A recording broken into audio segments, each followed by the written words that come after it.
The doors were 300 meters tall. Ambassador James Cole stood before them, feeling smaller than he had ever felt in his 52 years of life. Behind him, his team of 6 diplomats waited in silence. They had traveled 11 months through the darkness between stars to reach this place. Now, standing at the entrance to the Galactic Council's Grand Chamber, James wondered if they had made a terrible mistake. The doors began to open. They moved without sound, revealing a space so vast that James's mind struggled to understand it. The chamber stretched upward until it disappeared into artificial clouds. Floating platforms held representatives from species that humanity had never imagined. Some were tall and thin, with skin like polished metal. Others were masses of tentacles that pulsed with inner light.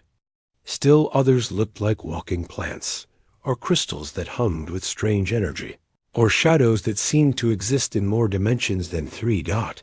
There were thousands of them, perhaps tens of thousands. All of them were looking at the 7 humans who had just entered their domain. "Walk forward," James whispered to his team. "Keep your heads high. Remember why we are here." They walked.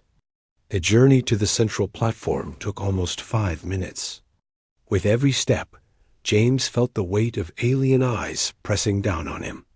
He heard whispers in languages that his translation device could not process.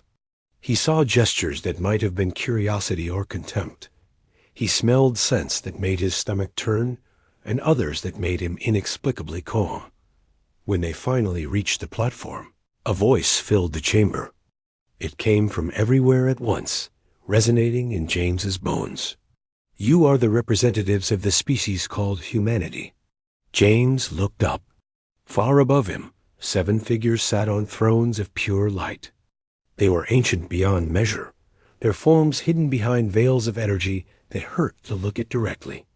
These were the arbiters, the rulers of the Galactic Council, the beings who had governed 1,000,000 worlds for longer than Earth had existed.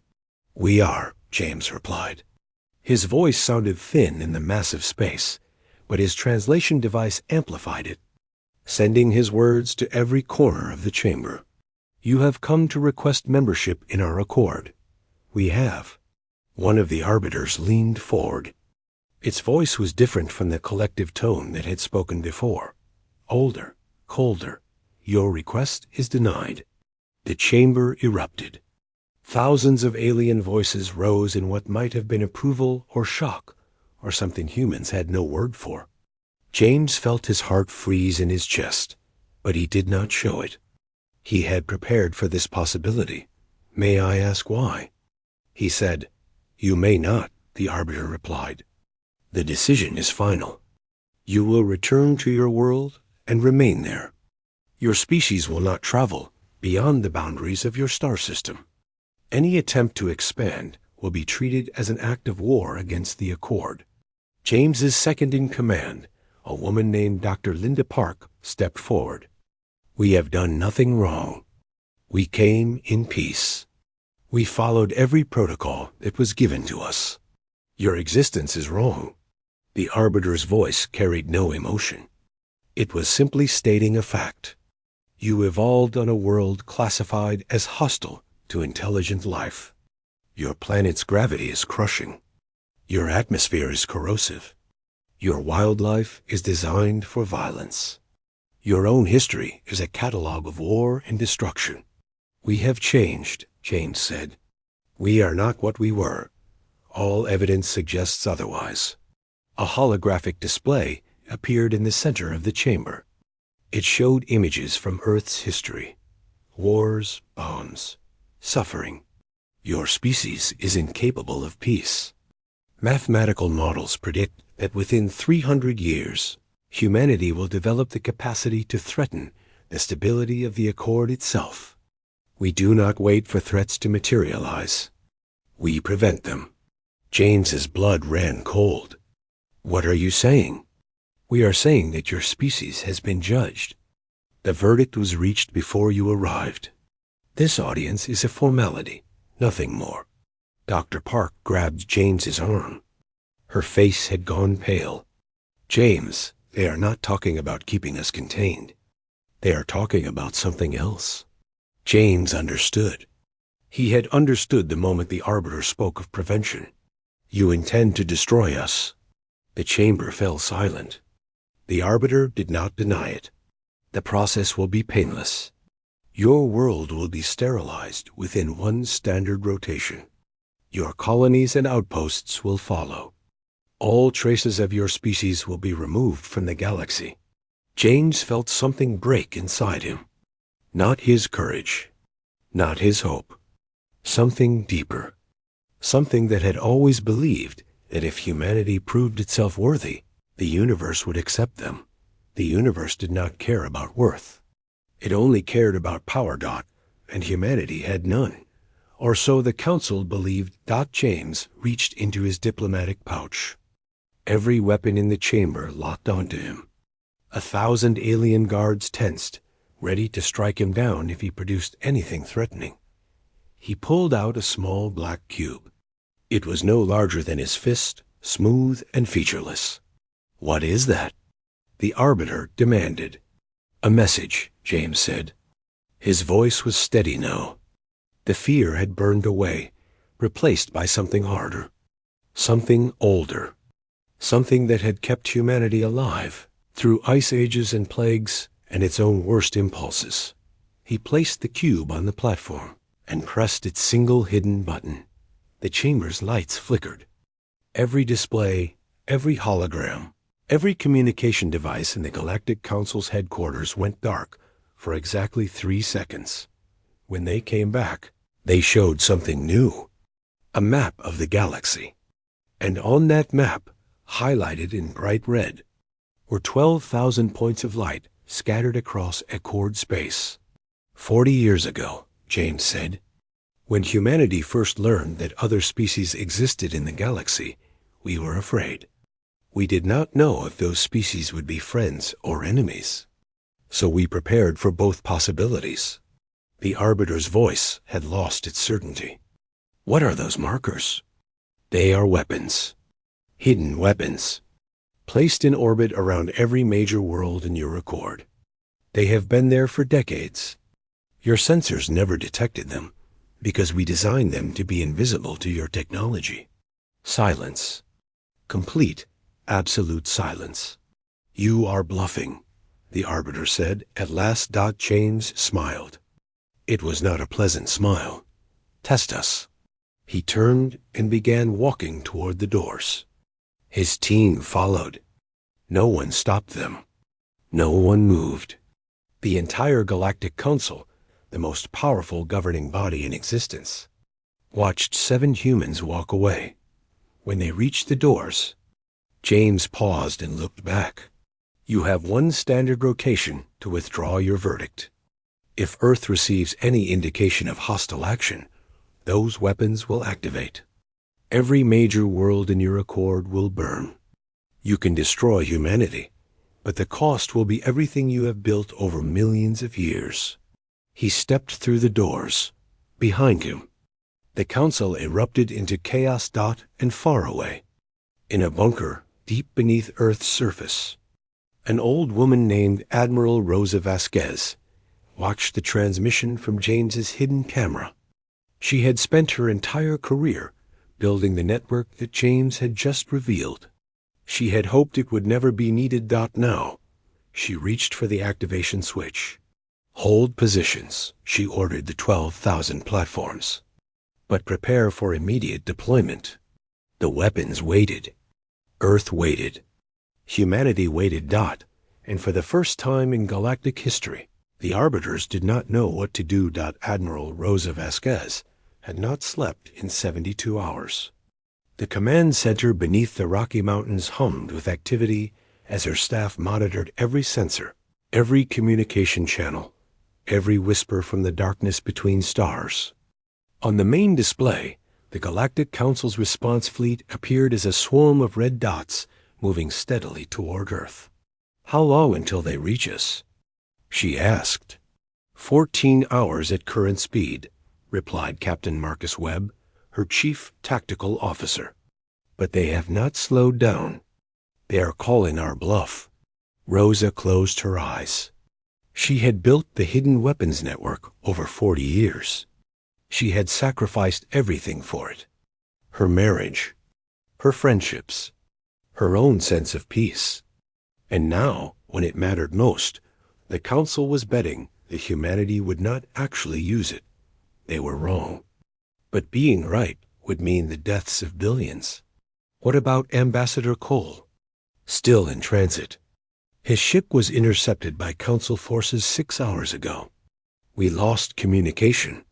Rose's jaw tightened. James Cole was the bravest diplomat she had ever known. He had walked into the heart of enemy territory and faced down beings who could destroy planets with a thought. Now he was probably dead, but she could not think about that. Not yet. The doors to the command center opened. A young woman entered, her face pale with exhaustion. Dr. Elena Marsh, the lead scientist on the weapons project, had been running calculations nonstop since the Council made their threat. I have the numbers, Elena said. She did not look happy. Tell me, if we activate the full network, we can destroy approximately 60% of the Council's major worlds before they can respond. That is enough to cripple them.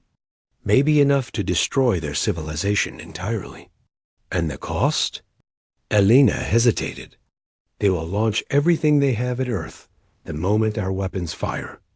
Even if we destroy them completely, we will not survive. Humanity ends either way. Rosa stared at the display. The red dots moved closer with every passing second. There has to be another option. There is one, Elena said slowly. We do not use the weapons to attack. We use to H. M to negotiate. We already tried negotiating. They sentenced us to death.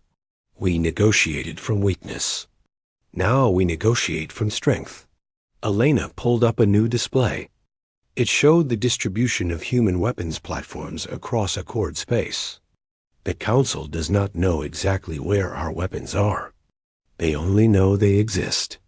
What if we show them a demonstration? A limited strike on an uninhabited target. Something that proves we are serious without killing anyone. Captain Webb shook his head. That would reveal our capabilities. They would develop countermeasures. They will develop countermeasures anyway. The question is whether we buy enough time to find another path. Rosa considered this. It was risky. Everything was risky. But it was also the only plan that did not end with the extinction of one species or another. Do it, she said. Target their sacred monument in the void of silence. The one they built to commemorate their founding. It is a symbol, nothing more. No lives will be lost. Elena nodded and began transmitting orders to the network, 12 light-years away. A weapons platform that had been dormant for 37 years received its first command. It unfolded like a metal flower, revealing a weapon that human scientists had designed in secret. The gravitational lance drew power from the stars themselves, focusing it into a beam that could tear holes in the fabric of space that the platform aimed at the monument. It fired. The Council detected the strike 6 hours later. By then, the ancient structure that had stood for 3 million years was nothing but expanding dust. Panic spread through the Accord. Species that had never known fear began to understand what it felt like to be vulnerable. The Council's response fleet slowed, then stopped entirely. For the first time, the Arbiters had to consider the possibility that they might lose Dot in the command center. Rosa watched as new communications flooded in from across the galaxy. Some were threats. Some were demands. But some, incredibly, were offers of alliance. We are receiving transmissions from the Velthani delegation, Captain Webb reported. They want to talk. They say they have information about the Council that we need to hear. The Velthani are Council loyalists. Not all of them, apparently. Rosa's eyes narrowed. This could be a trap. But it could also be an opportunity. Open the channel. A holographic image appeared. The Velthani were tall, thin beings with bioluminescent skin that shifted colors with their emotions. This one glowed a deep blue, which Rosa's cultural database identified as sincerity. "I am Delegate Oris of the Third House," the alien said. "I speak for a faction within my people who believe the Council has gone too far. We have watched humanity for decades. We know what you are capable of. And we know something you do not. Speak," Rosa said. "The Council has destroyed species before. Many times. They claim it is for the stability of the galaxy, but we have accessed sealed records. The truth is simpler. The Council fears any species that might challenge their power. They eliminate threats before those threats can grow. We suspected as much, then suspect this as well." Oris's glow shifted to a deep red. "You are not the first species to fight back.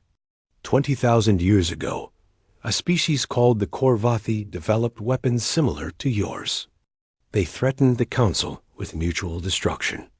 The Council pretended to negotiate. They agreed to peace.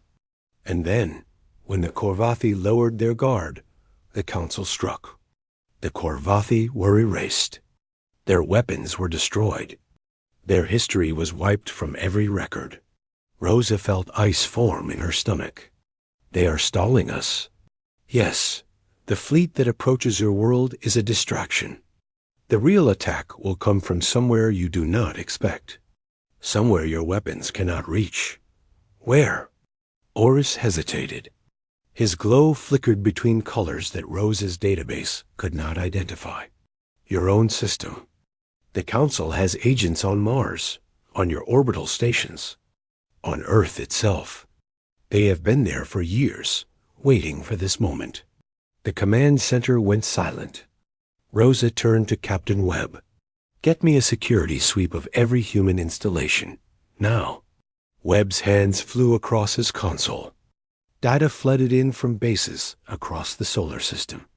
At first, everything looked normal. And then, one by one, installations began going dark. "We have lost contact with Mars Colony 1, Webb reported, his voice tight. "And Orbital Station Gamma, and the Luna Observatory." On the main display, humanity's defenses began to crumble from within. "They are already here," Rosa whispered. Behind her, the doors to the command center opened. Security officers entered, their weapons drawn. But they were not pointing at the displays. They were pointing at Rosa. "Admiral Vasquez," the lead officer said. His voice was flat, emotionless. "You are under arrest for crimes against the Galactic Accord." Rosa looked into his eyes and saw. Nothing human there. The Council had not just planted agents. They had replaced people. Entirely. The security officer raised his weapon. Rosa Vasquez stood very still, her mind racing through options. Around her, the command center's staff had frozen in shock. The people they trusted, the colleagues they had worked beside for years, were pointing guns at them. "You cannot win this," the officer said. His voice had a strange quality now, a slight echo that Rosa had never noticed before. "The Council's will is absolute. Surrender the weapons network, and your deaths will be painless." Rosa looked at Captain Webb. He gave her an almost invisible nod. "I have a counteroffer," Rosa said. She dropped to the floor. At the same instant, Webb slammed his hand against a panel on his console. The lights went out. Emergency alarms screamed. And from hidden compartments in the ceiling, automated defense turrets dropped and opened fire. The infiltrators were fast. Inhumanly fast. But the turrets were faster. In the chaos that followed, Rosa crawled toward a side door. Gunfire echoed through the darkness. Bodies fell. When the emergency lights finally flickered on, the infiltrators lay motionless on the floor. Doc Webb helped Rosa to her feet. "Are you hurt?" "No, but we need to move. If they are here, they are everywhere." Dr. Elena Marsh emerged from behind a console, her face streaked with blood that was not her own. The weapons network is secure. I locked them out before they could access it. Good. Rosa grabbed a weapon from one of the fallen infiltrators. Now we need to figure out how deep this goes. The answer, they discovered over the next hours, was very deep indeed. The infiltrators were not aliens in disguise. They were humans who had been replaced gradually, their consciousness overwritten by Council programming through a technology that humanity had never suspected existed. The process had been happening for decades. High-ranking officers, scientists, politicians, anyone who might have stopped the Council's plans had been quietly removed and replaced with perfect copies. How many? Rosa asked as she reviewed the classified data that Elena had uncovered. We do not know. Hundreds, maybe thousands. Elena's voice was hollow. They were waiting for this moment. The moment when humanity finally showed it was a threat. Captain Webb punched a wall in frustration. So even if we defeat the fleet, even if we use the weapons, we are fighting enemies inside our own ranks. Yes, Rosa said. But they made one mistake. What mistake? Rosa pointed at the dead infiltrators. They moved too early.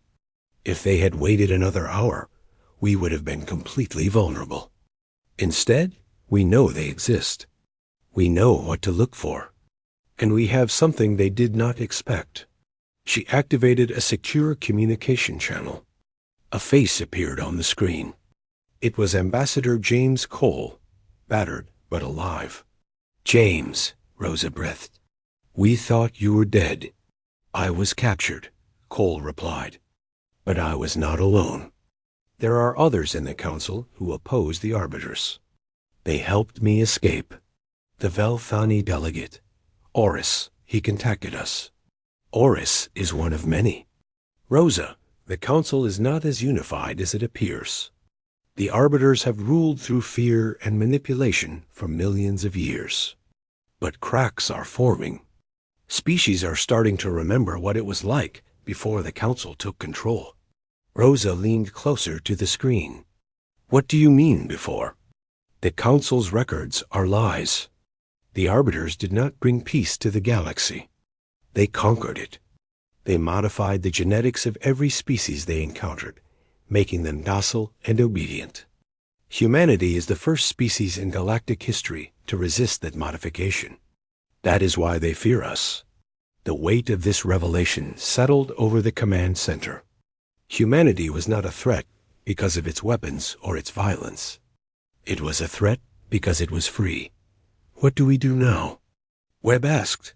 Cole's expression hardened. We do what the Council fears most. We wake the galaxy up. Over the next 6 hours, a plan took shape. It was desperate. It was dangerous. It was the only chance humanity had. The weapons network would not be used to destroy. It would be used to broadcast. Hidden within each platform was a communication array designed to penetrate any jamming or interference. SA had built it as a failsafe, a way to maintain contact with the network even if Earth fell. Those arrays would carry a different message. Elena worked frantically to compile the evidence. Records from the Council's sealed archives. Genetic data showing how species had been modified over millions of years. Historical accounts of civilizations that had been erased for resisting. All of it translated into every known language and compressed into a single transmission. Ready, Elena announced. Rosa looked at the button that would activate the broadcast. Once she pressed it, there would be no going back. The Council would know exactly where every human weapon was located. They would destroy them within hours, but by then, the message would have spread to every corner of the galaxy. Do it, Rosa said. Elena pressed the button. 12,000 platforms activated simultaneously.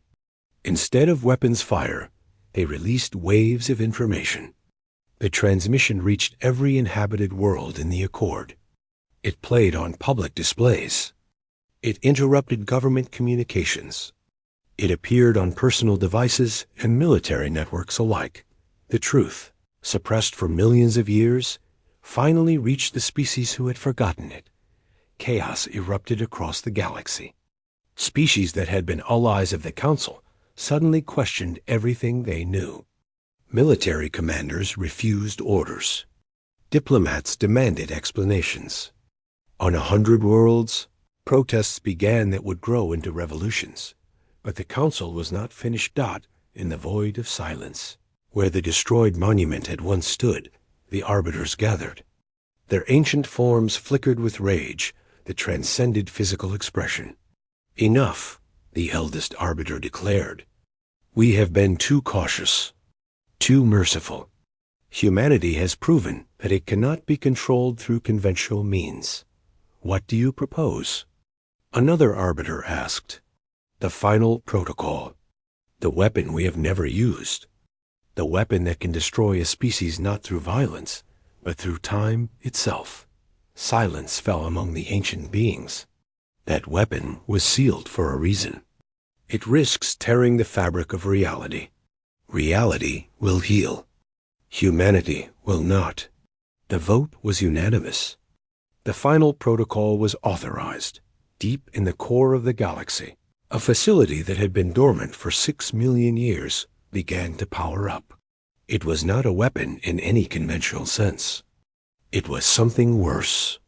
Something that could reach back through time and ensure that humanity had never evolved at all. On Earth, Rosa Vasquez felt a strange chill run down her spine. She did not know what was coming. But some instinct, buried deep in human genetics, whispered a warning. Something is wrong, she said. Captain Webb looked at his sensors. I do not see anything. No, you would not. Rosa stared at the stars, at the galaxy that humanity had tried so hard to join. But something is coming. Something we cannot fight with weapons. The stars themselves seem to flicker, and somewhere in the depths of space, the final protocol began its countdown. The readings made no sense. Dr. Elena Marsh stared at her instruments, watching numbers that defied every law of physics she had ever learned. Across the solar system, sensors detected ripples in the fabric of space-time itself. Something was happening. Something that should have been impossible. I need an explanation, Admiral Vasquez demanded. I cannot give you one. Elena's voice trembled. The data suggests that time itself is being manipulated. There are fluctuations in the timeline. Moments that should have happened are being erased. Events that never occurred are appearing in our records. Captain Webb pulled up a historical database. His face went pale. Look at this. Yesterday, our record showed that the first moon landing happened in 1969. Now it shows 1972, and the names of the astronauts have changed. Rosa felt her stomach drop. They are rewriting history. Not just rewriting it, Elena whispered. They are trying to erase us. Whatever weapon they have activated, it can reach back through time and change the events that led to humanity becoming what we are. The implications were staggering. The Council was not trying to destroy humanity in the present. They were trying to prevent humanity from ever existing at all. How much time do we have? Elena checked her calculations. The effect is spreading outward from the galactic core. At current speed, it will reach Earth in approximately 6 hours. When it does, everything we know will simply cease to exist. We will never have evolved. The universe will continue without us, and no one will remember that we were ever here. Rosa closed her eyes. She had faced death before. She had been prepared to die fighting. But this was something else entirely. This was not death. This was being erased from existence itself. Is there any way to stop it? One possibility. Ambassador James Cole's voice came through the communication system. He was aboard a small ship, racing toward the galactic core alongside his allies from the Velthani resistance. The weapon generating this effect is located at the center of the galaxy. If we can reach it and destroy it before the effect spreads too far, the timeline might stabilize. Might? We are in uncharted territory, Rosa. No one has ever used this weapon before. The Council sealed it away millions of years ago, because even they were afraid of what it could do. Rosa looked at the countdown timer that Elena had placed on the main display. 6 hours. Less than half a day to travel to the center of the galaxy and destroy a weapon that could unmake reality. How fast is your ship? She asked. Fast enough, maybe. Cole's transmission flickered. But there is a problem. The Council knows we are coming. They have positioned their entire remaining fleet between us and the target. How many ships? Thousands. We have 17. Rosa's heart sank. 17 ships against thousands. Even with humanity's hidden weapons, even with the Velthani rebels, those were impossible odds.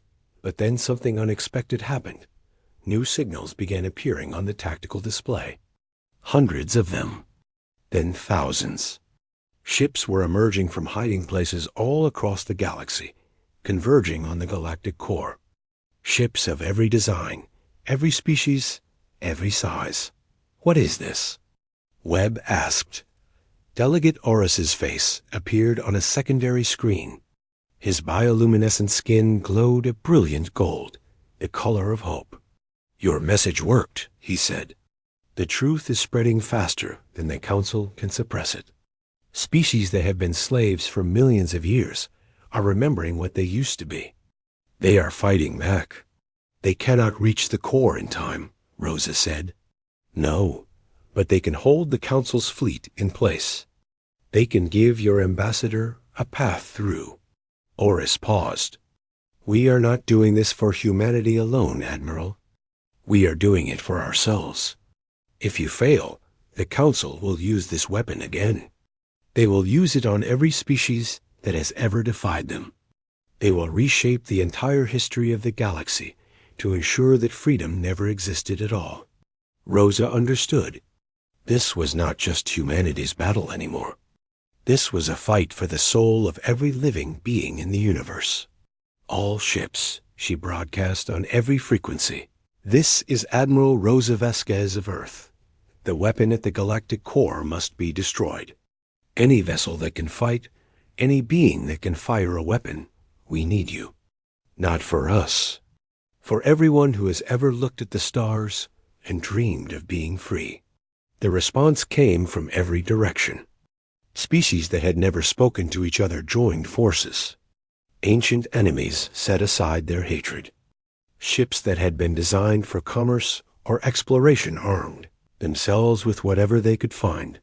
For the first time in galactic history, the people of the universe were united, but the Council was not finished dot at the core of the galaxy. The 7 arbiters watched the approaching armada with something approaching amusement. They had faced rebellions before.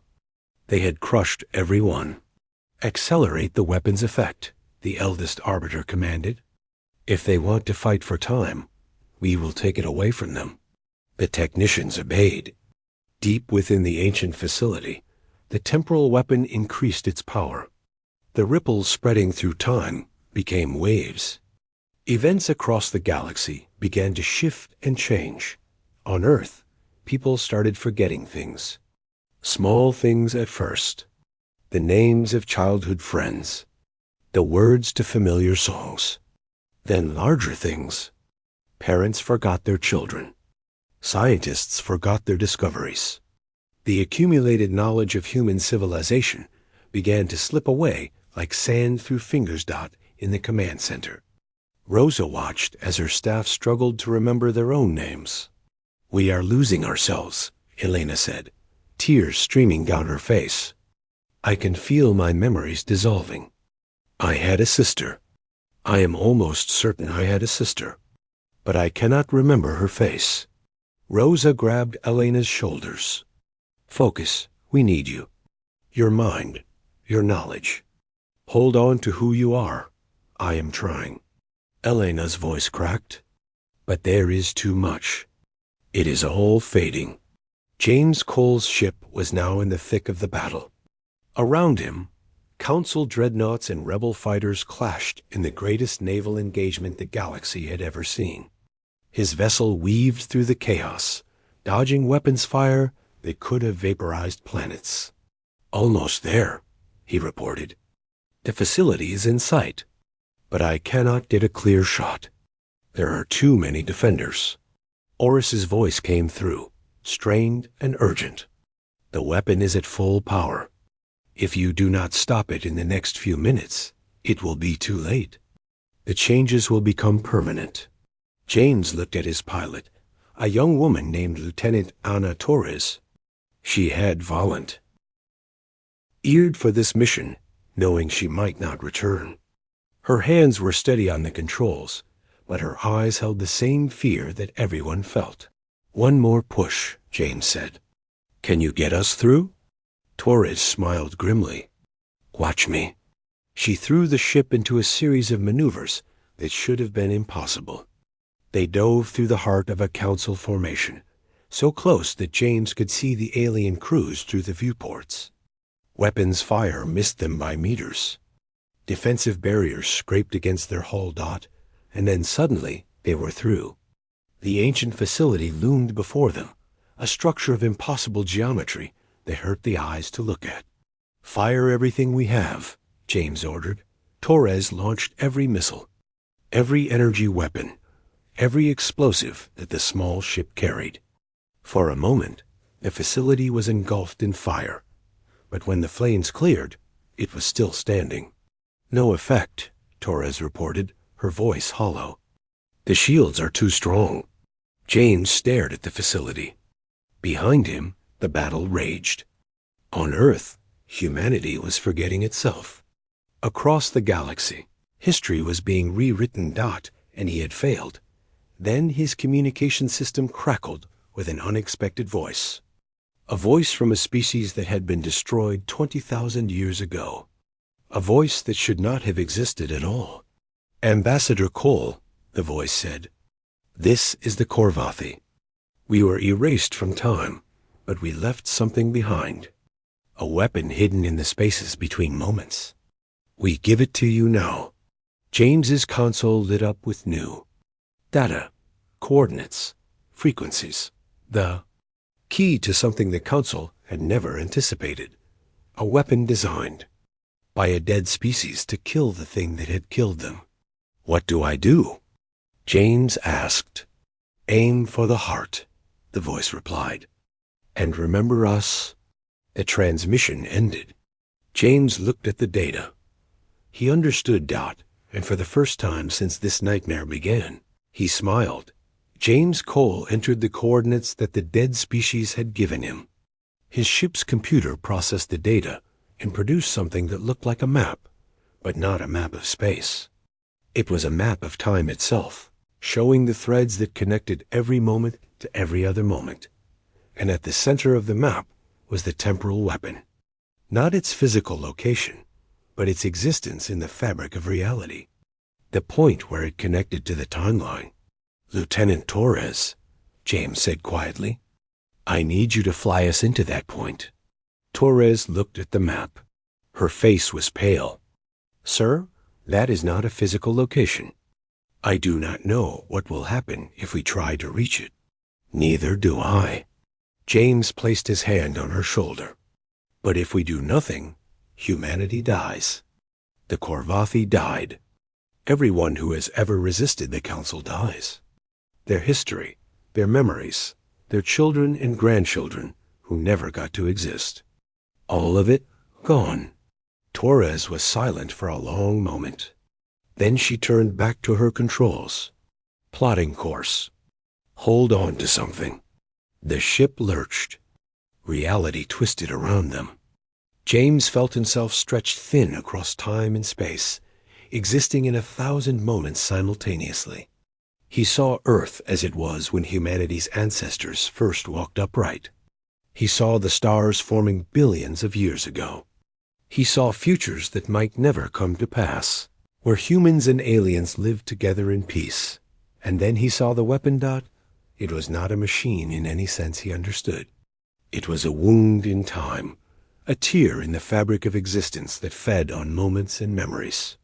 The Council had created it by sacrificing entire civilizations, using their collected history as fuel for a power that could reshape reality. The Korvathi's gift appeared in James's hand. It looked like a simple crystal, but it was more than that. It was a recording, a memory, the last surviving fragment of a species that had been erased from time. The Korvathi had hidden their most precious memories inside this crystal. Their art, their philosophy, their hopes and dreams, everything that had made them who they were. The Council had destroyed their bodies and erased their history, but they could not destroy what they did not know existed. And that memory, that pure essence of a lost species, was the key. James raised the crystal. The wound in time seemed to recognize it. The weapon that had destroyed the Korvathi now faced the thing it could never erase, the truth of who they had been. For everyone you took, James whispered. For everyone you tried to erase. For every species that dreamed of freedom and was destroyed for that dream. He threw the crystal into the wound. The effect was immediate. The temporal weapon screamed. It was not a sound that could be heard with ears.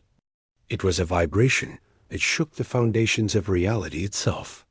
The tear in time began to collapse inward, consuming itself. On Earth, the forgetting stopped. People remembered their names. Scientists remembered their discoveries. Parents remembered their children. The accumulated knowledge of humanity stabilized and held firm. Across the galaxy, the changes that the weapon had made began to reverse. History reasserted itself. The timeline healed but the healing brought something else as well. Species that had been erased began to flicker back into existence. Not fully, not completely, but as echoes. Shadows of civilizations that had been destroyed. The Korvathi, the Telmari, the Voss, dozens of species that the Council had wiped from time over millions of years. They could not truly return. The damage done to them was too great. But their memories, their essence, their contribution to the galaxy could finally be acknowledged. The Council's greatest crime was exposed for all to see. In the void of silence. The 7 arbiters watched as their power crumbled. Species that had been loyal for millennia now demanded answers. The fleet they had assembled to destroy humanity fractured into 1,000 independent factions, and then something unexpected happened. The eldest arbiter spoke, but for the first time in recorded history, it did not speak with the voice of authority. It spoke with something that sounded almost like sorrow. We were wrong. The other arbiters turned to their leader in shock. We were created to protect intelligent life, to prevent the wars and extinctions that had plagued the galaxy before us.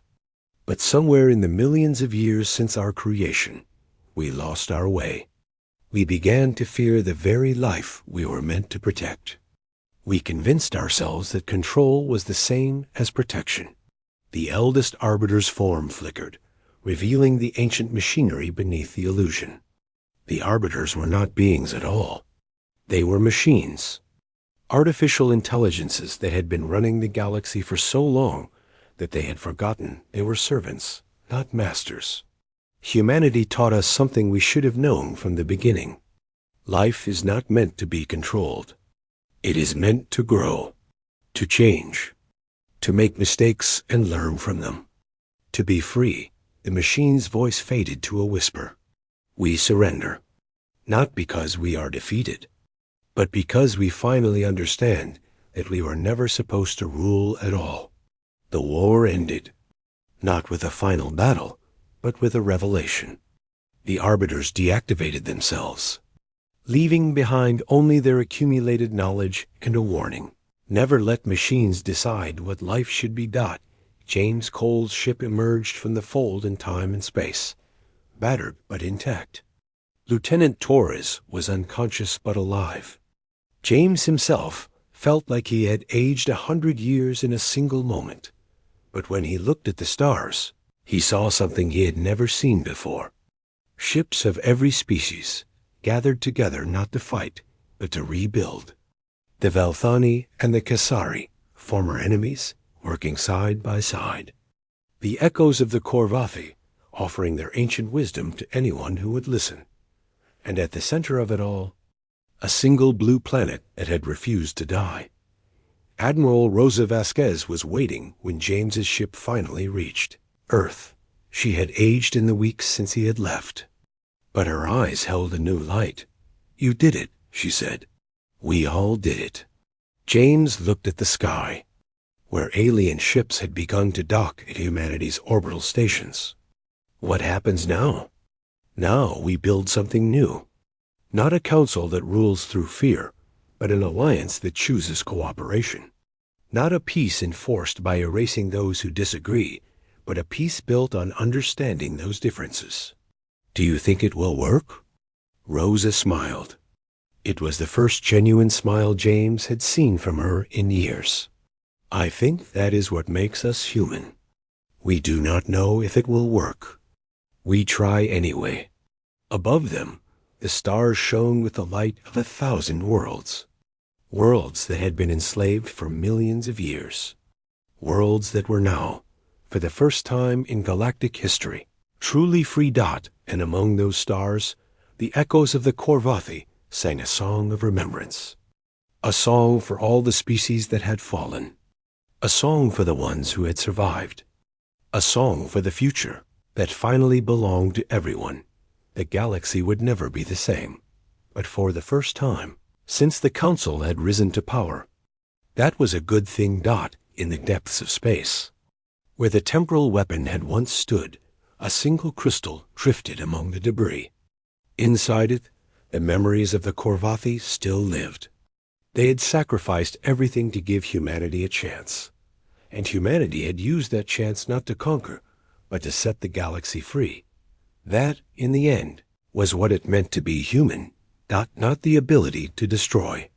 Any species could learn destruction, but the choice to build something better, even when the entire universe said it was impossible, especially then.